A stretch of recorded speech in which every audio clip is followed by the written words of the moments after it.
Olá, sejam bem-vindos a mais uma aula da Central do Enem, Ciência da Natureza, Componente Química, comigo, professor Mauri Carvalho. Hoje a gente vai dar continuidade ao conteúdo que a gente já vem estudando aí nas últimas duas aulas. Quais são eles, né? Vamos lá. Nós vimos o que são sistemas químicos e que os sistemas são classificados em homogêneo e heterogêneo, né? E também vimos que para que um sistema seja homogêneo, ele só pode ter uma única fase. Tudo bem? E também vimos que os sistemas podem ser chamados de substâncias puras e misturas. Não é isso?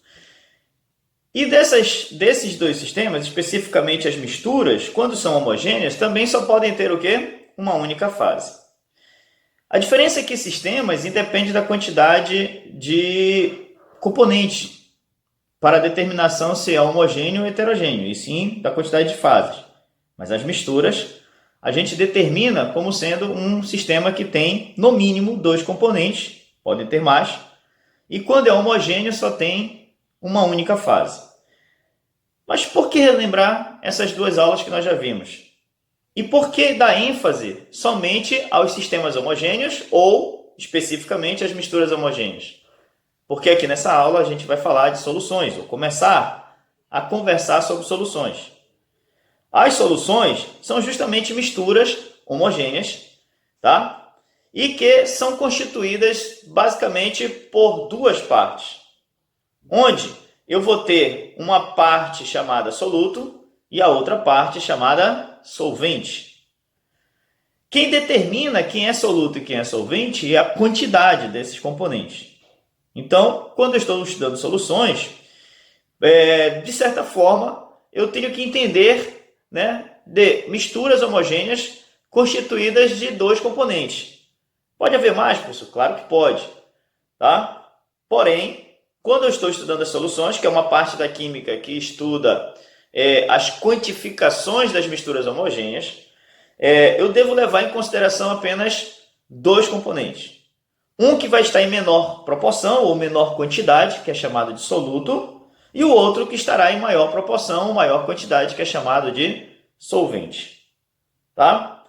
Para efeito de simplificação de representação, qualquer informação de grandeza química ou física que esteja relacionada aos solutos deve ter na sua escrita um índice 1, enquanto que qualquer grandeza que esteja relacionada ao solvente deve ser acompanhado de índice 2 para evitar a escrita das palavras, então, soluto, índice 1, solvente, índice 2.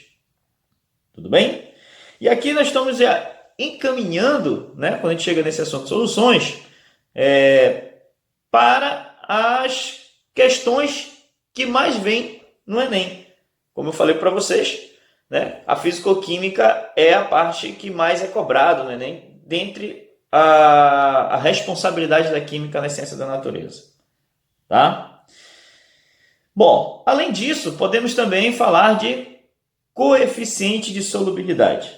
Solubilidade é a capacidade que um solvente tem, né, de solubilizar, ou seja, em palavras mais simples, de dissolver o soluto. Tá? Basicamente, no nosso dia a dia, a gente percebe algumas situações que são muito úteis para compreender o coeficiente de solubilidade. Tá?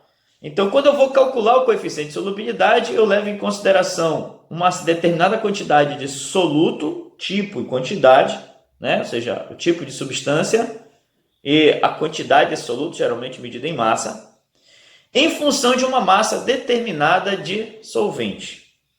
Tá? Tipo, é pré-determinado que o solvente, por exemplo, é a água, e aí eu também pré-determino que a massa de solvente é de 100 gramas, é de 1000 gramas, tá? E aí eu devo levar em consideração que a água tem densidade 1, então para cada 1 grama de água eu tenho 1 ml. Tudo bem? Bom, nesse coeficiente de solubilidade, eu vou gerar uma curva, um gráfico que tem uma curva, e esta curva de solubilidade, né, ela serve como parâmetro para eu determinar se a minha solução encontra-se insaturada, saturada ou supersaturada. Tá? Em geral, o gráfico é uma curva, tá? Em geral. Mas pode haver gráficos mais lineares dependendo do tipo de substância, tá? Então,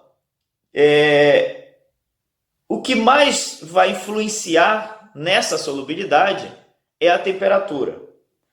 Então, para uma mesma quantidade de soluto, numa determinada quantidade de solvente, quanto maior for a temperatura, maior será esse grau de solubilidade. Tudo bem?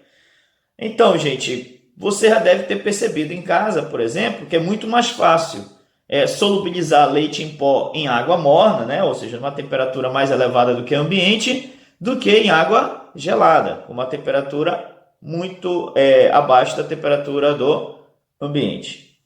Tranquilo? Só para você ter uma noção e lembrar desse detalhe aí, que a temperatura é o que mais influencia no coeficiente de solubilidade. Tá?